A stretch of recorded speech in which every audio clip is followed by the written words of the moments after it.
નમસ્કાર દર્શક મિત્રો, મિડ ડે ન્યૂઝમાં આપનું સ્વાગત છે। શરૂઆત કરીએ મુખ્ય સમાચારથી। ગુજરાતમાં રાજ્યસભાની 3 બેઠકો માટેની ચૂંટણી યોજાશે 8મી ઓગસ્ટે। ગુજરાતના રાજ્યસભાના સભ્યો અહેમદ પટેલ, દિલીપ પંડ્યા અને સ્મૃતિ ઈરાનીની મુદત 18મી ઓગસ્ટે થાય છે પૂરી। 21મી જુલાઈએ જાહેરનામું પડશે બહાર।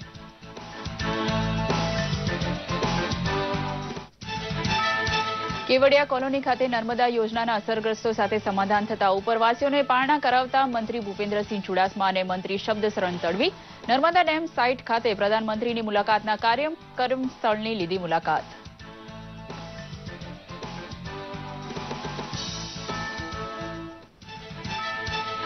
રાજ્યમાં મેઘરાજાની બીજી ઇનિંગમાં ક્યાંક મેઘમહેર તો ક્યાંક મેઘ કહેર। નદીઓમાં વહેણ બે કાંઠે શરૂ થતા સતર્ક બન્યું તંત્ર। એનડીઆરએફની કામગીરી ઠેર ઠેર પ્રશંસા।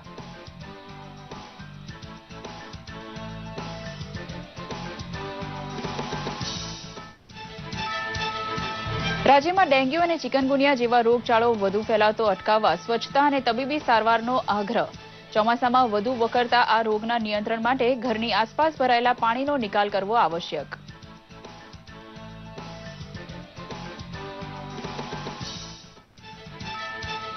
બાંધકામ મજૂરોને 10 રૂપિયામાં ભરપેટ ભોજન રોજે રોજ મળી રહે તેવી શ્રમિક અન્નપૂર્ણા યોજનાનો શુભારંભ કરાવે છે મુખ્યમંત્રી વિજય રૂપાણી। કામની શોધમાં સ્થળાંતર કરતા ગરીબ મજૂરોને રોટલો અને ઓટલો બંને સુલભ બનાવવા તૈયાર છે ભાજપ સરકાર।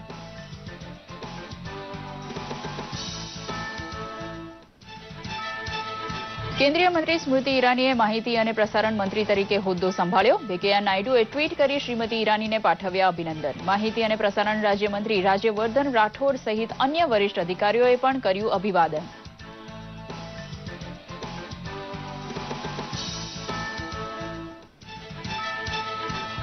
વિપક્ષના હોબાળાને કારણે સંસદના ચોમાસુ સત્રના ત્રીજા દિવસે લોકસભાની કાર્યવાહી વારંવાર સ્થગિત। રાજ્યસભામાં પણ ધાંધલ। દલિત અત્યાચાર મુદ્દે ચર્ચાનો ઇનકાર કરાતા બસપા વડા માયાવતીએ ગઈકાલે આપ્યું રાજીનામું। ભાજપે કહ્યું રાજીનામું માત્ર દેખાવ।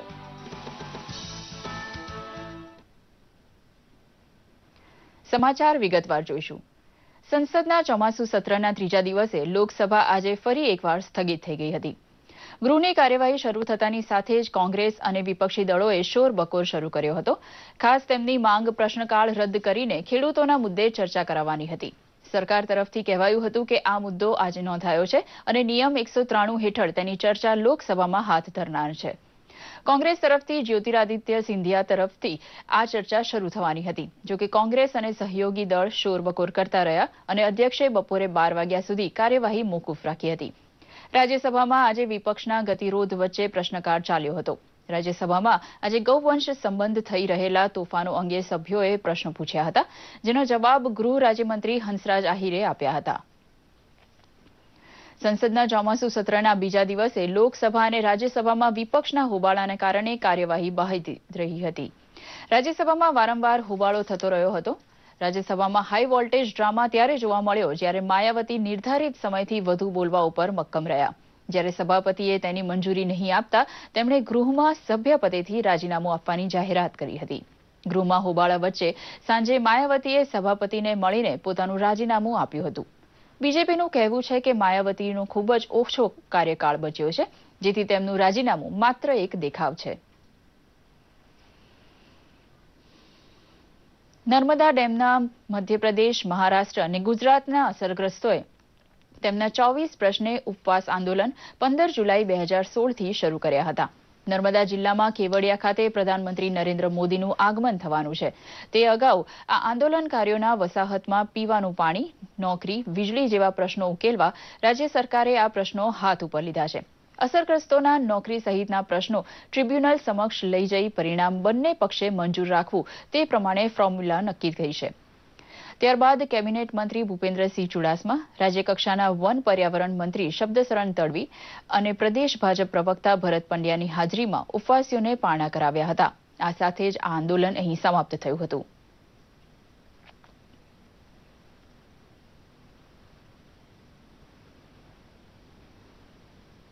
આ યોજનાને આપણે ગુજરાતની જીવાદોરી કહીએ છીએ।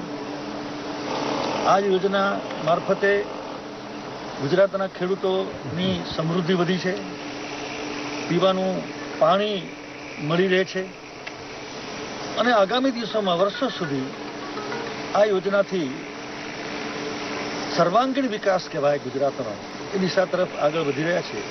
આખી ઘટનાને લઈને ગુજરાતના પ્રજાજનોમાં એક આનંદ, ઉત્સાહ એ વ્યક્ત કરવા માટે પ્રધાનમંત્રી શ્રી 12મી તારીખે કેવડિયા ડેમ સાઇટ ઉપર આવી રહ્યા છે અને એ દિવસે પ્રધાનમંત્રી શ્રી સાથે બીજા અન્ય રાજ્યોના મુખ્યમંત્રીશ્રીઓ પધારશે.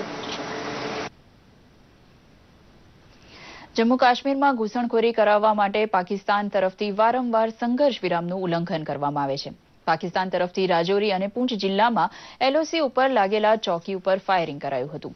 રાજૌરી જિલ્લામાં પાકિસ્તાન ગોળીબારમાં કેટલીક શાળા પણ આવી હતી, જેમાં સંખ્યાબંધ બાળકો ફસાયા હતા. ત્યારબાદ જવાનોએ ઝડપી કાર્યવાહી કરતા 217 બાળકોને શાળામાંથી સુરક્ષિત બહાર કઢાયા હતા, જ્યારે ઘૂસણખોરની કોશિશ નિષ્ફળ બનાવવામાં આવી હતી, જેમાં એક જવાન શહીદ થયો હતો, જ્યારે જવાનોએ 2 આતંકવાદીઓને ઠાર માર્યા હતા. રાજૌરી જિલ્લા વહીવટીતંત્રએ 16 શાળાઓને અચોક્કસ મુદત માટે બંધ રાખવાનો આદેશ આપ્યો હતો અને સ્થાનિક લોકોને નજીકની શિબિરમાં ખસેડ્યા હતા. ભાજપા સંસદીય દળની બેઠક આજે પ્રધાનમંત્રી નરેન્દ્ર મોદીની અધ્યક્ષતામાં મળી હતી. સંસદીય દળની બેઠકમાં નાણામંત્રી અરુણ જેટલીએ સાંસદોને જીએસટી અંગે વિસ્તારથી જાણકારી આપી હતી. જેટલીએ કહ્યું હતું કે જીએસટીનો 80% ફાયદો પ્રદેશને થશે.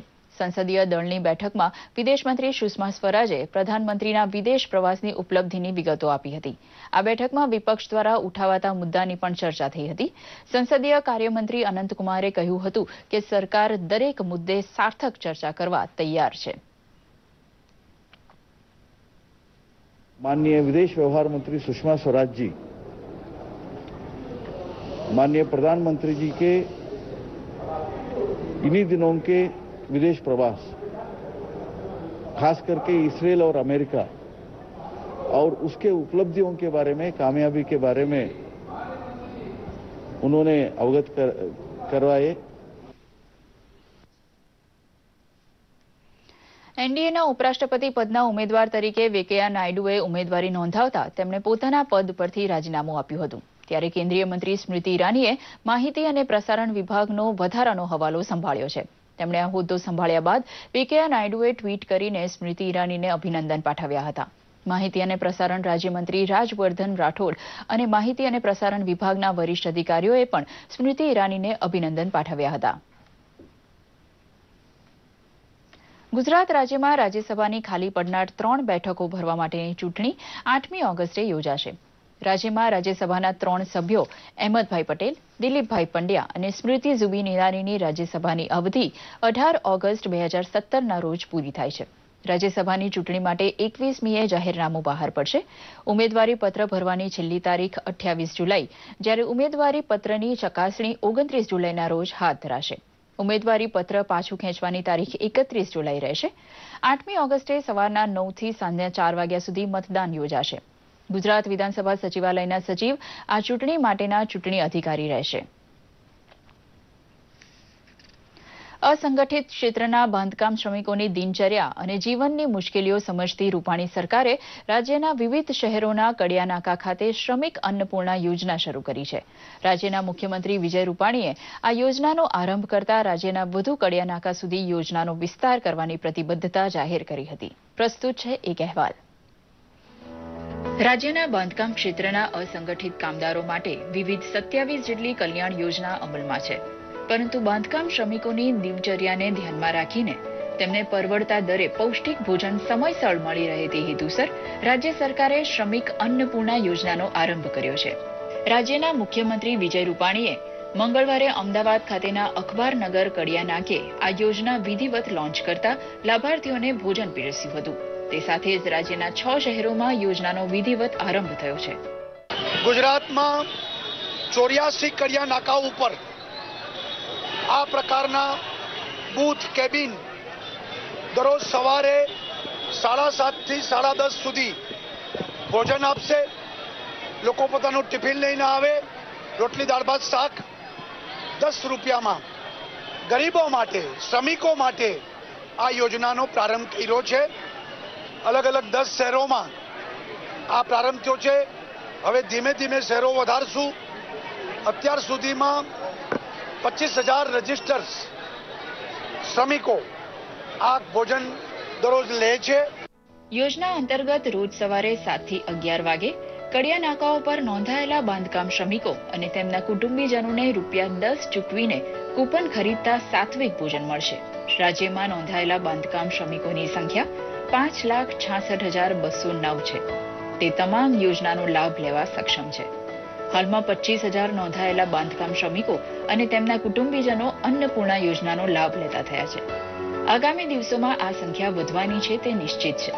ગુજરાત મકાન અને અન્ય બાંધકામ શ્રમયોગી કલ્યાણ બોર્ડ દ્વારા શ્રમિકોને હાઇજેનિક આહાર મળે તેવી પણ તકેદારી રખાઈ છે. યોજનાના લોન્ચિંગ પ્રસંગે શ્રમ રોજગાર મંત્રી દિલીપકુમાર ઠાકોર પણ ઉપસ્થિત રહ્યા હતા. અમદાવાદ ખાતે લોન્ચિંગ સમારંભમાં નોંધાયેલા બાંધકામ શ્રમિકોને વિવિધ કલ્યાણ યોજના અંતર્ગત સહાય ચેકનું પણ વિતરણ થયું હતું. ₹10 સવારનું ભરપેટ ભોજન મળવાની શક્યતા ખુલતા નોંધાયેલા બાંધકામ શ્રમિકોના ચહેરા પર ખુશીની ચમક જોવા મળી હતી. जो ये सरकारी योजना है ये भी सही है. 10 रुपए में टिफिन मिलता है, भरपूर खाना खाते हैं हम लोग ले जाकर टिफिन में. काम करने जाते थे तो बहुत मोड़ा हो जाता था. अभी सरकार ने सहायता निकाली है, अच्छी निकाली है. खाने में रोटी, सालना, अचार, मिर्ची सब मिलता है. अच्छा खाने का होता है. आज 10 રૂપિયામાં જે ટિફિન જે આ લોકોએ કાઢ્યું છે એમાં ઘણો ટાઈમ બી બચે છે અને ઘર જેવું ખાવાનું હોય છે.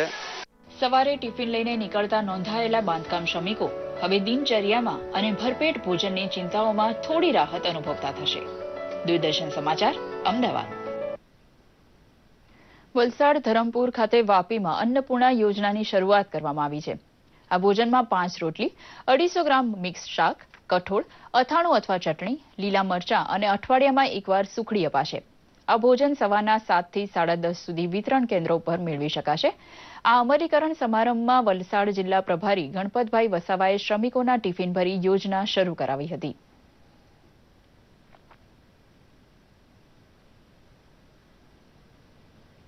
સવારે સ્વાભાવિકપણે જ્યારે ગરીબ માણસ કામ ઉપર જતો હોય છે ત્યારે સ્વાભાવિકપણે 1 કિલોમીટર, 2 કિલોમીટર કે 5 કિલોમીટર દૂર જતો હોય છે.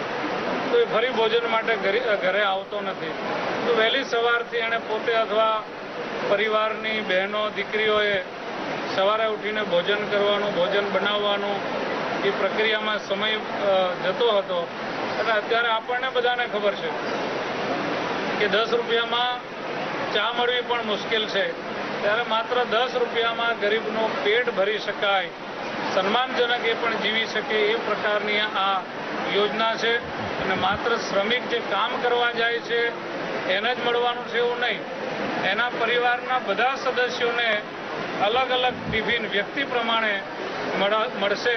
એટલે ખૂબ સારી યોજના અમારા વિજયભાઈ રૂપાણી સાહેબે આ ગરીબો માટે યોજના બનાવી છે. રાજ્યમાં મેઘરાજાએ 1-2 દિવસના વિરામ બાદ ફરી ઇનિંગ શરૂ કરતા કેટલીક જગ્યાએ મેઘ મહેર છે તો કેટલાક ઠેકાણે મેઘ કહેર જેવી સ્થિતિ સર્જાઈ છે. તંત્ર દ્વારા નદીકાંઠા વિસ્તારોમાં રહેતા લોકોને સલામત સ્થળે ખસી જવાનું કહેવાયું છે. રાજ્યમાં અત્યાર સુધી 40% જેટલો વરસાદ પડ્યો છે. રાજ્યભરમાં ક્યાં કેટલો વરસાદ વરસ્યો અને કેવી છે સ્થિતિ, જોઈએ આ અહેવાલમાં.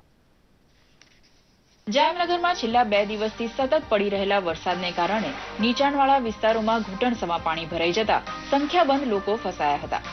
એનડીઆરએફની ટીમે બચાવ કામગીરી શરૂ કરી હતી. પાણીમાં ફસાયેલા કેટલાક લોકોને રેસ્ક્યુ કરી સુરક્ષિત સ્થળે ખસેડવામાં આવ્યા હતા. વલસાડ જિલ્લામાં ઉપરવાસમાં ભારે વરસાદને પગલે પૂરની સ્થિતિ સર્જાઈ છે. ઔરંગા નદીમાં પણ જળસ્તર વધતા નદી 2 કાંઠે વહી રહી છે. વલસાડમાં એનડીઆરએફની ટીમને પણ એલર્ટ કરી દેવાઈ છે. આંકડા પર નજર કરીએ તો વલસાડમાં 6 ઇંચ, પારડીમાં 5 ઇંચ, ધરમપુરમાં 2 ઇંચ તો વાપીમાં 1.5 ઇંચ વરસાદ પડ્યો હતો. વલસાડના ભાજપ પ્રભારી ગણપત વસાવાએ અસરગ્રસ્ત વિસ્તારોની મુલાકાત લઈને અધિકારીઓ પાસેથી જાત માહિતી લીધી હતી. લોકોને કઈ મુશ્કેલીઓ ન પડે એના માટેની સંપૂર્ણ તંત્રની તૈયારી અમારી થઈ ગઈ છે. નવસારી શહેર અને જિલ્લામાં મેઘરાજાએ ધુવાધાર બેટિંગ કરી હતી. જિલ્લામાં સૌથી વધુ વરસાદ ચીખલી તાલુકામાં નોંધાયો છે. એક ધારા વરસેલા વરસાદને પગલે જિલ્લાના 30 માર્ગો બંધ થઈ ગયા હતા. ચીખલીમાં 10 ઇંચ, ગણદેવીમાં 8 ઇંચ, ખેરગામમાં 7.5 ઇંચ તો નવસારી અને જલાલપુરમાં 3 ઇંચ વરસાદ નોંધાયો હતો. રેલવે સાથે પણ અમારો સતત સંપર્કમાં છે કે રેલવે જે સર્વિસ ખોરવાઈ ગયા છે તો કોઈ યાત્રીઓને પર હાલાકી ના થાય અને હાલમાં એનડીઆરએફની ટીમ સુરતમાં છે, જે જરૂરત પડશે તો અમે એને ચોક્કસ બોલાવીશું. સુરત જિલ્લાના માંગરોળના વાંકલમાં ભારે વરસાદના પગલે ભૂખી નદી બે કાંઠે વહી રહી છે. વાંકલથી આંબા પારડી જવાના માર્ગ પર પાણી ફરી વળતા 8 ગામો સંપર્ક વિહોણા થયા છે. 8 ગામડાને જોડતો આ રસ્તો છે, આ પુલ છે, એ 8 ગામડા અત્યારે સંપર્ક વિહોણા થઈ ગયા છે અને વિદ્યાર્થીઓને પણ આજે સ્કૂલ કોલેજની અંદર આવી શકે એવી પરિસ્થિતિ નથી. ગૌતમ પટેલ, દૂરદર્શન ન્યૂઝ, સુરત. વલસાડ બિલીમોરાને જોડતા કોસ્ટલ હાઈવે ઉપર વરસાદી પાણી ફરી વળતા આસપાસના ગામોને અસર પહોંચી હતી અને વાહન વ્યવહાર ખોરવાયો હતો. આ વિસ્તારમાં મોટાભાગે માછીમારી કરીને જીવન ગુજારતો સમાજ રહે છે. કોસ્ટલ હાઈવે ઉપર પાણીની સાથે માછલી પણ તણાઈ આવી હતી. પાણીના કારણે યુવાનોએ ધંધા રોજગાર ઉપર જવાનું ટાળીને હાઈવે ઉપર જાળ નાખીને માછલી પકડતા જોવા મળ્યા હતા. જોકે પાણી ઓસરતા નાના વાહનોની અબરજબર શરૂ થઈ છે.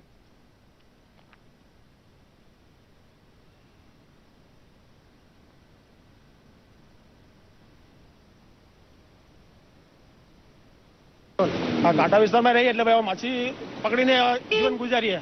બરાબર. આજે તો મચ્છીમાં એટલા માટે પકડે કે પાણીનું ખૂબ ઉપરથી આવી ગયું છે, રેલ જેવું થઈ ગયું છે, બધા તળાવો બંધેલા, એના કારણે થોડુંક પાણી વધારે વધી ગયું. મજા તો આવતી છે બધા હાથે, ખાલી એન્જોય કરતા છે. બરાબર. એમ બી નોકરી કરતા છે બધા, પણ આ તો ટાઈમપાસ માટે આજે નીકળેલા છે. તમારું નામ?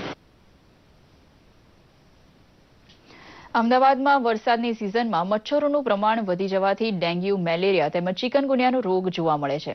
વરસાદી તેમજ ઘરની આજુબાજુ પાણી ભરાવાથી મચ્છરનું ઉત્પાદન થાય છે. આ મચ્છરો કરડવાથી ડેન્ગ્યુ, મેલેરિયા અને ચિકનગુનિયા થાય છે. ચોમાસામાં ચાલુ મહિને મેલેરિયાના 30, ડેન્ગ્યુના 39, જ્યારે ચિકનગુનિયાના 1 થી 2 કેસ નોંધાયા છે. આ સિઝનમાં લોકો સફાઈ રાખે તેમજ આખી બાયના કપડાં પહેરે મચ્છરદાની કે મચ્છર પકડવાની અગરબત્તીનો ઉપયોગ કરી શકે છે. તાવ, માથું દુખે, ઉલટી શરૂ થાય તો તબીબની સલાહ મુજબ સારવાર કરાવવી જોઈએ. સ્વચ્છતા રાખવા માટે હવા ઉજાસવાળા વાતાવરણમાં દર્દી રહે તો તે વહેલાસર સાજા થઈ શકે છે. ડેન્ગ્યુ, મેલેરિયા અને ચિકનગુનિયા માટે ખાસ લોહીની તપાસ કરાવી સારવાર શરૂ થાય તો દર્દી 4 દિવસમાં સાજો થઈ શકે છે. વધુ પ્રમાણમાં હોય તો આખું શરીર તૂટે છે, તાવ આવે છે અને આખો દિવસ કન્ટિન્યુઅસ હાઈ ગ્રેડ ફીવર ડેન્ગ્યુમાં રહેતો હોય છે. તથા મેલેરિયામાં ઠંડી લાગીને તાવ આવે છે અને એક દિવસ તાવ આવે, બીજા દિવસે તાવ ઉતરી જતો હોય છે. એટલે એવું લાગે તો તાત્કાલિક દર્દીએ કે એમણે ગવર્મેન્ટ હોસ્પિટલનો સંપર્ક કરવો જોઈએ. મહીસાગર જિલ્લાના લુણાવાડાની કોઠા પ્રાથમિક શાળામાં બાળ સંસદની ચૂંટણી યોજવામાં આવી હતી. કોઠા પ્રાથમિક શાળાના બાળકોને લોકશાહીનો પાઠ ભણાવવા માટે બાળ સંસદની ચૂંટણીનું આયોજન કરાયું હતું, જેમાં શાળાના બાળકો ઉમેદવાર બન્યા હતા તો બાકીના બાળકોએ મતાધિકારનો ઉપયોગ કર્યો. 3 જુલાઈએ આ ચૂંટણી અંગે જાહેરનામું બહાર પાડવામાં આવ્યું હતું. બાળકોએ ઉત્સાહપૂર્વક ચૂંટણીમાં ભાગ લીધો હતો. ચૂંટણી બાદ શાળાની વિવિધ શાખાઓ માટે પ્રતિનિધિ મંડળ ચૂંટાઈ આવ્યું હતું. ચૂંટણીને લઈને શાળામાં જિલ્લા પંચાયત જેવો માહોલ ઉભો થયો હતો. આ પ્રક્રિયામાં શાળાના શિક્ષકો પણ સહભાગી બન્યા હતા.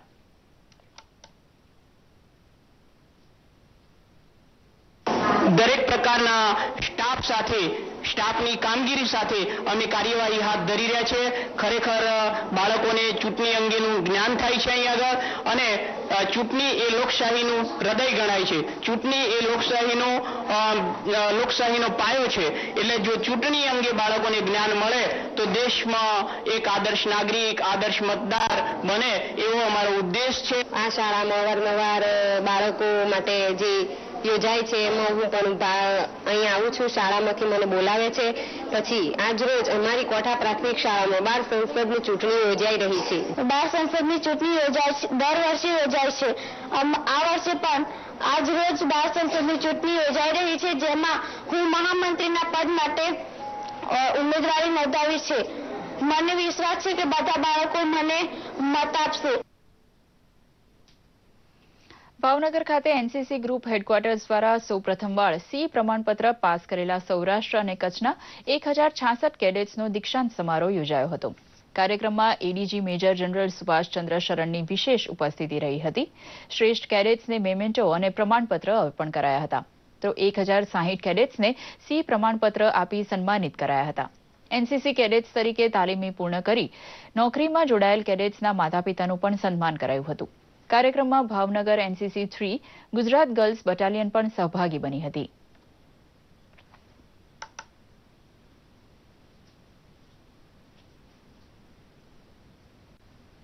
जो इंस्टीट्यूशंस हैं टेक्निकल एंड प्रोफेशनल, उसमें इनके लिए सीटों का भी अलग से बंदोबस्त किया जाएगा और इस प्रकार से ये एक बहुत ही बड़ी उपलब्धि हमारे गुजरात एनसीसी के 75,000 एनसीसी कैडेट्स के लिए होगा. इस कैंप में हमने बहुत तरीके के सी का देखा है और उसमें कैसे किस तरह से काम करना है, हमें किस तरह से हमारा सेलिंग करना है, ये सब हमें सिखाया गया और हम लोग सीखे. મારા બેસ્ટ કેડેટના એવોર્ડ માટે અહીંયા આવી છું અને આ કોન્વોકેશન સેરેમની ભાવનગરમાં પહેલીવાર ઓલ ઇન્ડિયામાં આજે કરવામાં આવી છે, જેમાં અમે આનંદ અનુભવીએ છીએ કે અમે આ રીતના એવોર્ડ વિન કરીએ છીએ અને અમને એટલા મોટિવેટ કરવામાં આવે છે એનસીસી દ્વારા. ફર્સ્ટ ટાઈમ આ કન્વોકેશન સેરેમની થઈ રહી છે, ખૂબ જ આનંદ અનુભવીએ છીએ કે આવું ફર્સ્ટ ટાઈમ ઇન્ડિયાની અંદર આવું થઈ રહ્યું છે. એનસીસીની અંદર એન્ટર થયો ત્યારથી માંડીને એનસીસી સી સર્ટિફિકેટ અને આજે એવોર્ડ વિનર છું, તો હું ખૂબ ખુશ છું. કહેવાય છે કે રામ રાખે તેને કોણ ચાખે, એવું જ કંઈક બન્યું મોરબી જિલ્લાના ટંકારાના કાગદળી ગામે રહેતા ગોરધનભાઈના પરિવાર સાથે. ગોરધનભાઈ સંખાવરાના ઘરની છત ભારે વરસાદના કારણે અચાનક તૂટી પડી હતી. જોકે સદનસીબે તેમાં કોઈ જાનહાનિ થઈ નથી. તે સમયે ઘરમાં રમતા નાના પૌત્રને પણ આબાદ બચાવ થયો હતો. જોઈએ એક ખાસ રિપોર્ટ. દ્રશ્યમાં તમે જોઈ શકો છો કે આ ગોરધનભાઈનો આશિયાનો છે, જે કુદરતી આફતમાં વિખેરાઈ ગયો છે. જો કે તેમના પરિવાર હેમખેમ બચી જતા તેઓ કુદરતનો આભાર માની રહ્યા છે. ઘટનાની વિગતવાર વાત કરીએ તો છેલ્લા કેટલા દિવસથી ચાલી રહેલા ભારે વરસાદને કારણે તેમના ઘરના માળિયા પર પાણી ટપકતું હતું. તેમનું રિપેરિંગ કામ ચાલુ હતું તે સમયે અચાનક જ પાણીથી ભીની બનેલી દિવાલો ઢસી પડતા અચાનક ગોરધનભાઈ સહિત છત નીચે ધરાશાયી થતા નીચે રહેલા તેમના પત્ની અને માસૂમ પૌત્ર મંથન ઈજાગ્રસ્ત બન્યા હતા. જો કે સદનસીબે જાનહાનિ કે મોટી ઈજા ન થતા પરિવારજનો સહિત ગ્રામજનોએ હાશકારો અનુભવ્યો હતો. આ ઘટના બનતા ગ્રામજનો પણ મદદે દોડી આવ્યા હતા અને સમસ્ત ગ્રામજનો અને યુવાનો દ્વારા મકાનમાં દબાયેલી ઘરવખરી અને સામાન એકત્રિત કરી ગોરધનભાઈના પરિવારને સધિયારા સાથે હિંમત આપી હતી. અતિ ભારે વરસાદને કારણે બધું પાણીથી રીઝી ગયેલું હતું, એટલે મકાન પેલા તો લઈ ત્યાં પછી તરત જ વજન આવવાથી એટલે ભાંગી નીચે પડ્યું એટલે ગોરધનભાઈ અને સાથે બીજા ભાઈ એ પણ નીચે આવ્યા. 3 વર્ષનું બાળક ઘોડિયામાં સૂતું હતું. એ બાળકને ખરેખર ઈશ્વરીય સંકેત કયો કે આશીર્વાદ આખું મકાન પડી ગયું, આખી છત નીચે પડી, પણ છતના બેલા નીચે બાળક બચી ગયું અને એક પણ કઈ ટચ ન થયું ખરેખર બાળકને. ઇજાગ્રસ્ત દંપતી જયાબેન અને ગોરધનભાઈ સિવાય બનાવની ગંભીરતા કે વાસ્તવિક હકીકતની જેને સમજણ પણ ના હોય એવા માસૂમ બાળક મંથાને પણ પોતાની કાલી ઘેલી ભાષામાં બનાવ અંગે પોતાની વાત રજૂ કરી હતી. કોણ કોણ પડી ગયા હતા? દાદા બે. કોને બીજા કોને લાગ્યું? દાદા અને બીજા મને અને બાને. કેમ પડી મેરી? ત્યારે સહજ રીતે કહેવું પડે કે મારનાર કરતા જીવાડનાર કુદરત હંમેશા મોટો હોય છે. દૂરદર્શન સમાચાર માટે મોરબીથી મહેન્દ્રસિંહ જાડેજાનો રિપોર્ટ. ચીનના ઝેનશેન ખાતે જૂન 2017માં યોજાયેલા 6ઠ્ઠા આંતરરાષ્ટ્રીય યોગા ચેમ્પિયનશિપ ટુર્નામેન્ટમાં ગુજરાતની ટીમે ઝળહળતો દેખાવ કર્યો છે. જોશી કલ્પ દિવ્યેશભાઈએ champions of the champion title જીતીને રાષ્ટ્રનું ગૌરવ વધાર્યું હતું. આ ઉપરાંત એથ્લેટિક કક્ષામાં સુંઢા શૈલેષે પણ સુવર્ણચંદ્રક જીત્યો હતો. રિધમિક જુનિયર કક્ષામાં ઝીલરિયા અંજલી અને ઠાકર કાશવીએ સુવર્ણચંદ્રક જીતી લીધો હતો. જુનિયર આર્ટિસ્ટિક શ્રેણીમાં કુંભાણી જેનિશ અને વરિયા મિતેશે પણ સુવર્ણચંદ્રક મેળવ્યો હતો. ગુજરાતની ટીમે આ ઉપરાંત વિવિધ ક્ષેત્રમાં 5 સિલ્વર મેડલ તો 3 બ્રોન્ઝ મેડલ પણ જીતી લીધા હતા. 14 દેશોના 300 સ્પર્ધકોએ આ ટુર્નામેન્ટમાં ભાગ લીધો હતો. ગુજરાતની 17 સ્પર્ધકોની ટીમ મેદાનમાં ઉતરી હતી.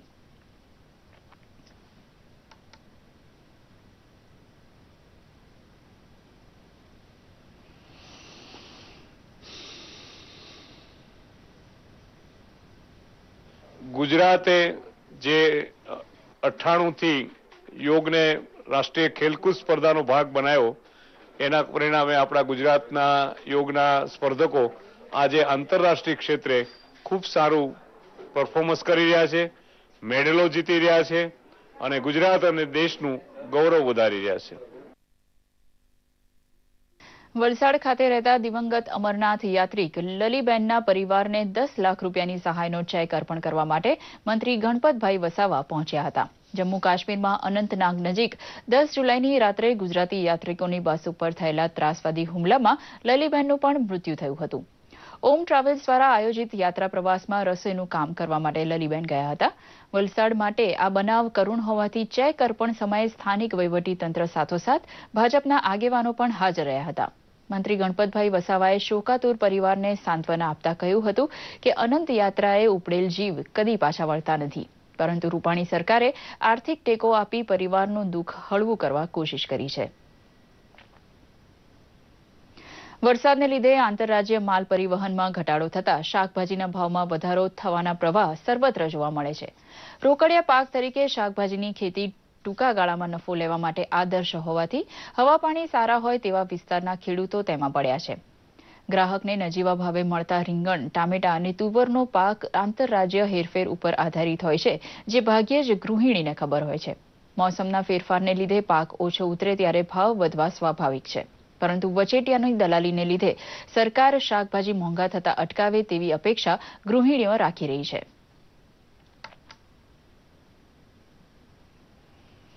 દરેક શાકભાજીના ભાવ વધી ગયા છે.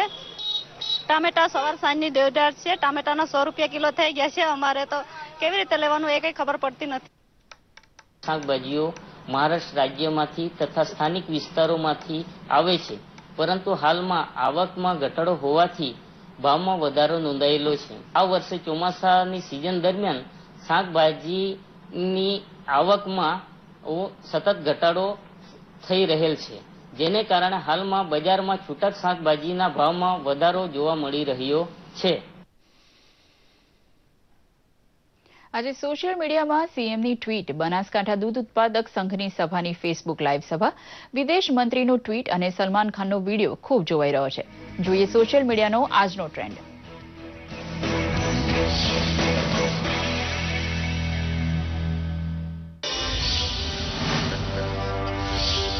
પ્રધાનમંત્રી નરેન્દ્ર મોદી હવે ભારતની સફર દરમિયાન કોઈ બુકે નહીં પણ એક ફૂલ કે ખાદીનો રૂમાલ અથવા તો પુસ્તક પસંદ કરશે. સીએમ વિજય રૂપાણીના કાર્યાલયના ટ્વિટર પેજ પર એક લેખને ટાંકતા આ ટ્વીટ કરવામાં આવ્યું, જે ખૂબ લાઇક થઈ રહ્યું છે. લેખમાં કહેવામાં આવ્યું છે કે ગૃહ મંત્રાલયની સૂચના બાદ આ નિર્ણય લેવામાં આવ્યો છે, જેની પાછળનો હેતુ પુસ્તક દ્વારા જ્ઞાન વધારવાનો અને ખાદીને પ્રોત્સાહન મળે તે માટેનો છે. આજે ભારતના મહાન ક્રાંતિકારી અને સ્વાતંત્ર્ય સેનાની એવા મંગલ પાંડેની જન્મ જયંતિ છે, ત્યારે ટ્વિટર પર #મંગલ પાંડે ખૂબ ટ્રેન્ડ કરી રહ્યો છે, જેમાં કેન્દ્રીય મંત્રી અરુણ જેટલી, મધ્યપ્રદેશના મુખ્યમંત્રી Shivraj Singh Chauhan, all India radio અને હરિયાણાના સીએમ મનોહરલાલ ખટ્ટર સહિતના રાજકીય નેતાઓ અને દેશની જનતા ટ્વિટર પર મંગલ પાંડેના શૌર્યને સલામ કરી રહી છે અને તેમને શ્રદ્ધાંજલિ પાઠવતા ટ્વીટ કરી રહી છે.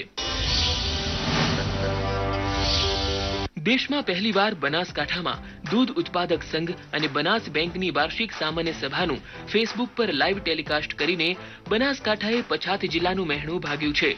રાજ્યના આરોગ્ય મંત્રી અને બનાસ બેંકના ચેરમેન શંકરભાઈ ચૌધરીએ પોતાના ફેસબુક પર સામાન્ય સભાનું લાઈવ ટેલિકાસ્ટ કર્યું હતું, જેને 10 લાખથી પણ વધુ વ્યુઅર્સ મળ્યા છે અને હજારો લાઈક મળી રહ્યા છે. આ સમારોહમાં 11,000થી વધુ દૂધ ઉત્પાદકોને વાર્ષિક હિસાબ પણ ડિજિટલ પ્રેઝન્ટેશનથી આપવામાં આવ્યો. વિદેશ મંત્રી સુષ્મા સ્વરાજે ભારતમાં સારવાર માટે આવવા માંગતા પાક અધિકૃત કાશ્મીરમાં રહેતા યુવકને વિઝા આપવાની જાહેરાત કરતા કહ્યું કે પીઓકે ભારતનું અભિન્ન અંગ હોવાથી યુવકને સારવાર માટે ભારત આવવા પાકિસ્તાનના વિદેશ સલાહકારના પત્રની જરૂર નથી. વિદેશ મંત્રીના આ ટ્વીટને ખૂબ રીટ્વીટ મળી રહ્યા છે. બોલિવૂડ અભિનેતા સલમાન ખાન પોતાની આગામી ફિલ્મ ટાઈગર જિંદા હે માટે ઘોડે સવારી શીખી રહ્યા છે. આ જાણકારી ફિલ્મના નિર્દેશક અલી અબ્બાસ જફરે ઇન્સ્ટાગ્રામ પર અને ટ્વિટર પર વિડીયો શેર કરીને આપી છે, જેમાં સલમાન ઘોડે સવારી શીખી રહ્યો છે. આ વિડીયો ઇન્સ્ટાગ્રામ પર 10,000 લોકોએ જોયો છે. સોશિયલ મીડિયા ડેસ્કથી પંકજ શર્માનો રિપોર્ટ, દૂરદર્શન સમાચાર, અમદાવાદ.